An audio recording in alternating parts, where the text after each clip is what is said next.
রাজ্যে সকাল থেকে শুরু হয়ে গেছে দ্বিতীয় দফার লোকসভা নির্বাচন এবং দ্বিতীয় দফার লোকসভা নির্বাচনে 3 কেন্দ্রে মোট কত প্রার্থী রয়েছেন, কারা কারা প্রার্থী রয়েছেন এবং ভোটার সংখ্যা কত এবং নিরাপত্তা ব্যবস্থা কিরকম রয়েছে সমস্ত কিছু দেখে নেবো এই ভিডিওটিতে। সুতরাং ভিডিওটিতে অবশ্যই শেষ পর্যন্ত সঙ্গে থাকুন। ভবিষ্যতে লোকসভা ভোট সম্পর্কিত যে কোনো আপডেট সবার আগে পাওয়ার জন্য অবশ্যই চ্যানেলটিকে এখন সাবস্ক্রাইব করে নিন। সাবস্ক্রাইব করার জন্য নিচে লাল রঙের সাবস্ক্রাইব বাটনটি প্রেস করুন এবং সাবস্ক্রাইব হয়ে গেলে পাশে নোটিফিকেশন বেলটিকে বাজিয়ে দিন, যাতে আমি নতুন কোনো ভিডিও আপলোড করলে তার নোটিফিকেশন সবার আগে পৌঁছে আপনার কাছে। এবং আরেকটি রিকোয়েস্ট আপনার কাছে, ভিডিওটিকে অবশ্যই এক্ষুনি একটি লাইক দিন, কারণ আপনার একটি লাইক আমাকে অনেকটা উৎসাহিত করে পরবর্তী ভিডিও আপলোডের জন্য। তো দ্বিতীয় দফা লোকসভা নির্বাচন হচ্ছে জলপাইগুড়ি, রায়গঞ্জ এবং দার্জিলিং এ। এর মধ্যে দার্জিলিং কেন্দ্রটি ভীষণভাবে ইম্পর্টেন্ট, কারণ সাম্প্রতিককালে এই প্রথম বিমল গুরুংকে ছাড়া কিন্তু পাহাড়ে ভোট হচ্ছে।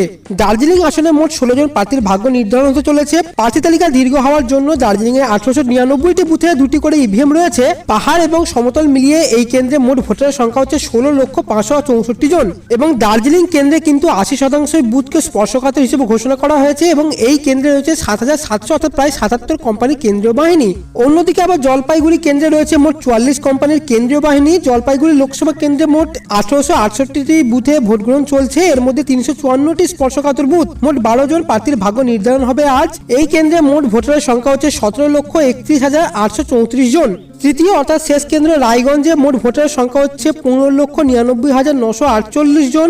এই কেন্দ্রে বুথের সংখ্যা হচ্ছে 1623টি। কেন্দ্রীয় বাহিনী রয়েছে 64 কোম্পানি এবং ইভিএম মেশিন রয়েছে 2129টি।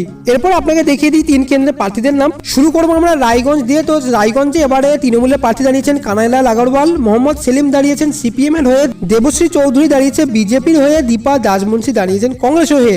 এরপরে রয়েছে জলপাইগুড়ি। তো জলপাইগুড়িতে এবারে তৃণমূল প্রার্থী হচ্ছেন বিজয় চন্দ্র বর্মন, ভগীরথ রায় হচ্ছে সিপিএম এর, ডক্টর জয়ন্ত রায় হচ্ছে বিজেপির, মণিকুমার ডান্নাল হচ্ছে কংগ্রেসের। শেষ কেন্দ্র দার্জিলিং। দার্জিলিং এ এবারে প্রার্থী রয়েছেন তৃণমূলের হয়ে অমর সিং রায়, সমন পাঠক হচ্ছেন সিপিএম এর হয়ে, বিজেপির হয়ে দাঁড়িয়েছেন রাজু সিং বিস্ত, শঙ্কর মালাকার দাঁড়িয়েছেন কংগ্রেসের হয়ে। আশা করি আপনাদের সমস্ত ইনফরমেশনটুকু দিতে পারলাম। ভবিষ্যতে আরো আপডেট পাওয়ার জন্য অবশ্যই চ্যানেলটিকে এখন সাবস্ক্রাইব করে রাখুন। এই ভিডিওটিকে সকলের সাথে শেয়ার করে দিন। দেখা হচ্ছে পরবর্তী ভিডিওতে। এখনকার মতো এতটুকুই। Have a nice day.